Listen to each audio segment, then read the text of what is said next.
ఉత్తరప్రదేశ్లోని ప్రయాగ్రాజ్లో జరుగుతున్న ప్రపంచంలోనే అతిపెద్ద ఆధ్యాత్మిక కార్యక్రమం మహాకుంభమేళా ముగింపు దశకు చేరుకుంది.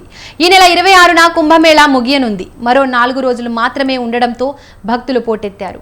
గంగా, యమున, సరస్వతి నదులు కలిసే పవిత్ర త్రివేణి సంగమంలో పుణ్య స్నానాలు చేసేందుకు భక్తులు భారీ సంఖ్యలో తరలివస్తున్నారు.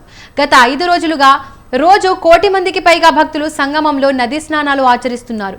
ఈ క్రమంలో 41 రోజుల వ్యవధిలో త్రివేణి సంగమంలో దాదాపు 60 కోట్ల మంది పుణ్యస్నానాలు ఆచరించినట్లు అధికారులు తెలిపారు.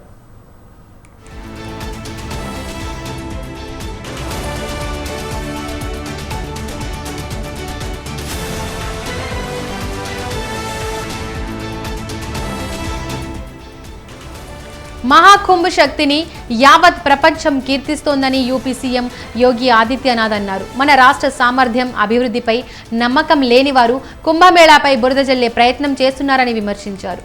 మహాశివరాత్రిలోపు 60 కోట్ల మంది పుణ్యస్నానాలు ఆచరిస్తారని ముందు అనుకున్నామని, కానీ దానికి ముందే అంచనాలకు మించి ప్రజలు హాజరయ్యారని అన్నారు.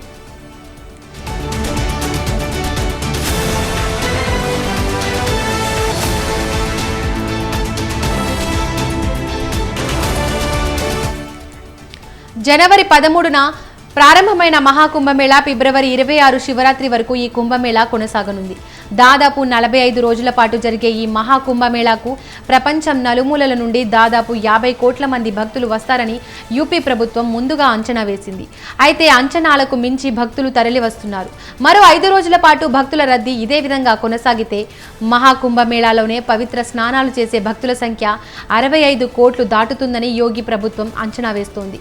జనవరి 29న మౌని అమావాస్య రోజే దాదాపు 8 కోట్ల మంది ప్రయాగ్రాజ్కు వచ్చినట్లు యూపీ ప్రభుత్వం పేర్కొంది. ఈ ఆధ్యాత్మిక కార్యక్రమం మరో 4 రోజుల్లో ముగియనుండడంతో భక్తులు భారీగా తరలివస్తున్నారు.